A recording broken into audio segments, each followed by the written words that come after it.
नमस्कार, खास बातों का स्वागत है। आज हमारे साथ मौजूद हैं वो गेस्ट जो कि अपने क्षेत्र में जिन्होंने बहुत कम समय पे बहुत ज़्यादा सफलता कहीं ना कहीं अपनी मेहनत, अपनी ईमानदारी और अपनी काबिलियत के बदौलत बहुत ज़्यादा अच्छा स्थान प्राप्त किया है।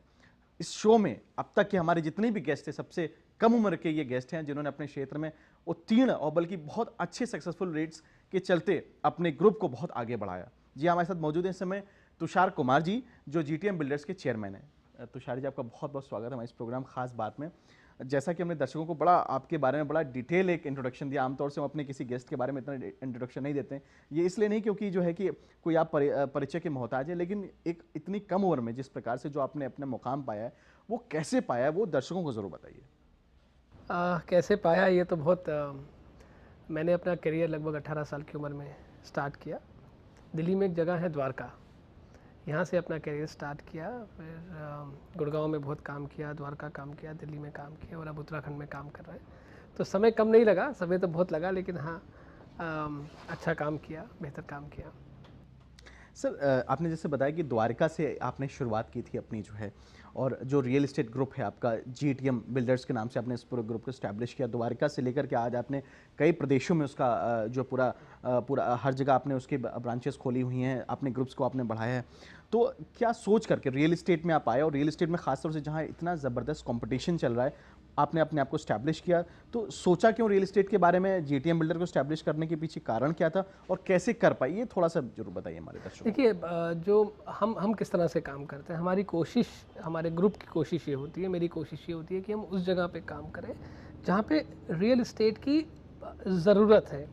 जब मैं बात कर रहा हूँ कि द्वारका की 1998 में 1998 में जब द्वारका में हमने काम किया, द्वारका में कोई रियल एस्टेट डेवलपर नहीं था। यहाँ पर फ्लैट्स नहीं बिका करते थे, नई कॉलोनी थी, डेवलप हो रही थी। लोग डरते थे यहाँ पे अपार्टमेंट लेने में कि भाई ये शहर से दूर है, दिल्ली में है नहीं है। कई लोगों को लगता था ये हरियाणा में ही है, लेकिन ये दिल्ली की प्रॉपर्टी है। वैसे ही हम बिहार में काम करें, भागलपुर एक जगह है, वहाँ पे काम करें। हमारी कोशिश होती है उस जगह पे काम करने की जहाँ पर रियल इस्टेट की ज़रूरत है, रिक्वायरमेंट है, तो वहाँ पर हम लोग काम करते हैं। बिहार हम लोग काम कर रहे हैं, नैनीताल कर रहे हैं, उत्तराखंड में तो कई जगह पर हम लोग काम कर ही रहे हैं। तो ये हमारी कोशिश रहती है। देखिए सर, एक आमतौर से जो खासतौर से नए बिल्डर आते हैं उनके लिए वो जगह, जैसे आपने एक बड़ी अच्छी बात बताई कि जहाँ ज़रूरत है, कहीं ना कहीं जनता के हितों को आपने इस बात को ध्यान रखा। लेकिन खासतौर से एनसीआर में हम रहते हैं, द्वारका से आपने शुरुआत की, तो लोग अपनी शुरुआत जो है वो एनसीआर से करते हैं। आपने द्वारका से शुरुआत की, काफ़ी दिल्ली का एक बहुत काफ़ी दूर इलाका वहाँ से है, और लोग एनसीआर से शुरू करके प्रॉफिटेबल अपने आपकी कंपनी को बना लेते हैं। तो इन जैसे शहरों में आपने जैसे भागलपुर बताया, आपने द्वारका से शुरुआत की, तो जो जिस प्रकार की वहाँ की जो सिस्टम्स होते हैं, उन सिस्टम्स में आपको क्या कोई दिक्कत नहीं आती है? नहीं, देखिए, मोरलेस सिस्टम तो सेम ही है। रियल इस्टेट करना है, ये हो सकता है कि एनसीआर में चीज़ें ज़्यादा एक्टिवली हों और दूसरे शहरों में, नए शहरों में, जैसे हम भागलपुर की बात कर रहे हैं, हम पहले डेवलपर हैं जो शॉपिंग मॉल, मल्टीप्लेक्स, होटल एक ही प्रोजेक्ट में लेकर आ रहे हैं। जब हमने वहाँ के लोगों को ये बात बताई कि हम इस तरह का प्रोजेक्ट लेकर आ रहे हैं, तो उनको समझ नहीं आया, क्योंकि आज तक इस तरह की चीज़ें आई नहीं। अगर हम एनसीआर की बात करें, यहाँ बहुत सारे ऐसे प्रोजेक्ट्स हैं। हम देहरादून की बात करें, 2006 में जब हमने पहली ग्रुप हाउसिंग, देहरादून की सबसे बड़ी ग्रुप हाउसिंग लॉन्च करी, तो वो कल्चर ही नहीं था, फ्लैट कल्चर ही नहीं था। लोग हमको कहते थे नहीं, हम तो प्लॉट पे रहेंगे, हम अपना कोठी बना के रहेंगे। तो समस्याएं थोड़ी बहुत आती हैं, लोगों को समझाने में समस्याएं ज़रूर आती हैं, लेकिन लोग समझते हैं। फाइनली ये सारी चीज़ों की ज़रूरत तो है ही है, और लोग इस बात को एग्री करते हैं। सर, आपने बताया कि लोगों की ज़रूरत के अनुसार आपने अपने रियल एस्टेट का आपने शुरुआत की जो है, और आपने कुछ शहरों में इसकी शुरुआत भी की। जो आपका जीटीएम ग्रुप है पूरा, ये ग्रुप में क्या है? जैसे शॉपिंग कॉम्प्लेक्सेस आपने नाम लिया, तो ये किन किन शहरों में, किन किन प्रदेशों में आपने, और इसके आप स्पेसिफाइज क्या करके चलते हैं? सिर्फ ग्रुप हाउसिंग में हैं, शॉपिंग मॉल्स में क्या है, इसके बारे में थोड़ा बताएं। देखिए, हम लोग शॉपिंग मॉल बना रहे हैं, ग्रुप हाउसिंग बना रहे हैं, पर हमारी जो एक्सपर्टीज़ है, हमें हमें जो अच्छा लगता है, जो हमें हमें भी मज़ा आता है काम करने, वो हमारा एक्सपर्टीज़ है ग्रुप हाउसिंग की। हम फ्लैट्स बनाने में, प्रॉपर्टी को बनाने में ज़्यादा इन्जॉय करते हैं और ज़्यादा बेहतर बनाते हैं।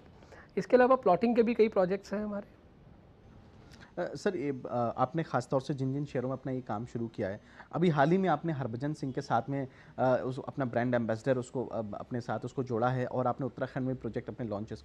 ये उत्तराखंड में जो प्रोजेक्ट था आपका, आपने ये जो हमारे से आपका एक साक्षात्कार था तो आपने उसमें बताया था कि देश के सबसे सस्ते मकान आप वहाँ पर देंगे। कैसे संभव है, मतलब जहाँ पे अगर उस सस्ते घर अगर आप देते हैं, सरकारों को भी बहुत मुश्किलें आती हैं, क्योंकि जिस प्रकार से जो मटेरियल है, जो सिस्टम का जो कॉस्ट है बहुत बढ़ रहा है। तो क्या क्या क्या किस प्रकार से आप इसको बियर कर पाएंगे? हरभजन सिंह लगभग 3 साल हो गए हमारे साथ जुड़े हुए। वो हमारी कंपनी के ब्रांड एम्बेसडर हैं, बहुत अच्छे इंसान हैं, मेरे दोस्त भी हैं। जहाँ तक लो कॉस्ट हाउसिंग की बात है, हम एक प्रोजेक्ट डिज़ाइन कर रहे हैं लो कॉस्ट हाउसिंग, जिसमें ज़मीन लगभग हम ले चुके हैं, कुछ ले भी रहे हैं। हम बहुत जल्द सरकार को भी ये रिक्वेस्ट करेंगे कि वो हमें सपोर्ट करें इस पर्टिकुलर प्रोजेक्ट में, जहाँ हम आम आदमी के लिए घर बना सकें, नैनो प्रोजेक्ट्स बना सकें। बेसिकली ये लो कॉस्ट ग्रुप हाउसिंग होगी, ग्राउंड प्लस 3 और ग्राउंड प्लस 4 का स्ट्रक्चर होगा। सरकार अगर हमको कुछ मदद करे, मदद इन टर्म्स की कुछ FAR बेनिफिट दे, ग्राउंड कवरेज बेनिफिट दे, कुछ सब्सिडी दे, तो हम कामयाब हो जाएंगे लो कॉस्ट हाउसिंग बनाने में। मेरी इच्छा है कि मैं 4 लाख रुपए से लेकर के और 10 लाख रुपए तक के घर बनाऊं, जो आम आदमी, जो गरीब आदमी है, वो घर ले सके। सर इस बारे में आपकी क्या उत्तराखंड सरकार से बातचीत हुई है? क्या किसी प्रकार का सहयोग या असहयोग कुछ भी, क्या क्या उनका रिएक्शन था जब आपने इस प्रोजेक्ट को बहुत जल्द मैं उनसे बात करूँगा। जी। और ये जो घर होंगे ख़ास तौर से, तो इसको आप जो है, क्योंकि जो जो एक ऐसा वर्ग है इस समय जो देश का, जो हर कोई जो किराए के मकान में रह रहा है या जो अपने अच्छे मकान में भी जाना चाहता है, उसको भी एक शौक है कि वो एक अपार्टमेंट्स में जाए।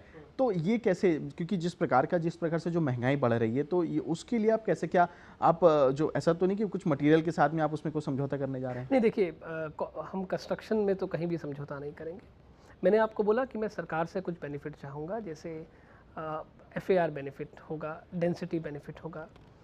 आम आदमी की जब हम घर की बात करते हैं, तो वहाँ पर हमको पार्किंग की जो सुविधा है, वो सरकार हमें बेनिफिट दे कि ठीक है, आप इनको कार पार्किंग की जगह स्कूटर पार्किंग या बाइक पार्किंग प्रोवाइड करें, उससे कॉस्ट इफेक्टिव होगा। सरकार से हम डेंसिटी की रिलैक्सेशन चाहेंगे कि जहाँ पर हम 1 एकड़ में 60 फ्लैट ही बना सकते हैं, वहाँ सरकार हमको 100 फ्लैट या 150 फ्लैट बनाने की परमिशन दे। तो ये सारी चीज़ों पे अगर काम किया जाए तो बहुत मुश्किल नहीं है लो कॉस्ट हाउसिंग बनाना। सर आप लगभग आपने 3-4 प्रदेशों में आपके काम चल रहे हैं। दिल्ली में आपने काम किया, शुरुआत आपने यहीं से की थी, उत्तराखंड में आप काम कर रहे हैं, बिहार में आप काम कर रहे हैं, और अगर हम NCR की बात करें कंपैरेटिवली, सर स्टेट जो है, जिस स्टेट में आपको प्रॉफिटेबली कौन सा स्टेट ज़्यादा बेहतर हो आपके लिए होता है? नहीं, NCR में बहुत प्रॉफिटेबिलिटी है। जिन शहरों में हम काम कर रहे हैं, वहाँ पर ब्रांड बहुत बड़ा है, नाम बहुत बड़ा है, शायद कमाई या अर्निंग्स बहुत अच्छी नहीं हो सकती, लेकिन हम खुश हैं। हम इस चीज़ से खुश हैं कि हम आम आदमी के बीच में हैं, और जिसको रियल एस्टेट की ज़रूरत है, जिसे घर की ज़रूरत है, या जिसे एक्चुअल में दुकान की ज़रूरत है, वो उनको हम दे पाते हैं। सर एक बात और निकल के आती है, खासतौर से रियल एस्टेट जो, क्योंकि जब मेरी तमाम बड़े रियल एस्टेट डेवलपर्स के साथ मेरी बातचीत होती है, तो ऑन द रिकॉर्ड तो नहीं, क्योंकि वो ये चीज़ उनके लिए मुश्किल भी है बताना, जो है कि अब जो रियल एस्टेट डेवलपर्स खास तौर से उनकी जो जिस प्रकार से जो उनका जो ग्रुप है, वो जो हाउस जो भी उनका प्रोजेक्ट है, वो इसलिए चल पा रहा है क्योंकि कहीं ना कहीं उसमें वजह यह है कि जो आम उपभोक्ता है, जो कस्टमर्स आपके जिनको आप लोग अप्रोच करते हैं, वो इतनी जल्दी से उतना उसके पास पैसे नहीं होते कि कर पाए। ये इन्वेस्टर्स ज़्यादा होते हैं जो जिनके पास ब्लैक का पैसा है, लेकिन ये कहीं ना कहीं वो ऑलरेडी इनके पास बहुत सारे पैसे जिनको इन्वेस्ट करने के मकसद से उनको लाते हैं। तो कैसे सर आम लोगों को कैसे जोड़ेंगे सर? उनके लिए कुछ कैसी स्कीम्स ऐसी आए जो कि बैंक से लोन, इस तरह से कोई आप अपने प्रोजेक्ट में कोई योजना ला रहे हैं क्या? देखिए, हमारे पास, हम सिर्फ बिलीव करते हैं, विश्वास करते हैं एंड यूज़र पे। हम इन्वेस्टर पे विश्वास नहीं करते, हम उन पे विश्वास करते हैं जो एंड यूज़र हैं, जिन्हें एक्चुअली में घर चाहिए। जहाँ तक बैंक से सपोर्ट की बात है, हम कोशिश करते हैं कि जितने भी बैंक हैं, चाहे वो मल्टीनेशनल बैंक हो या नेशनलाइज्ड बैंक हो, उनसे प्रोजेक्ट अप्रूव्ड हो। स्कीम बड़ी सिंपल है कि 5 से 15% के बीच में क्लाइंट देता है और बाकी 80-85% बैंक देता है, और हम हमारे हर प्रोजेक्ट बैंक से अप्रूव होते हैं ताकि एंड यूज़र उसका फैसिलिटी ले सके, उसका फ़ायदा ले सके। तुषार कुमार जी से हमारी बातचीत जारी रहेगी छोटे से ब्रेक के बाद।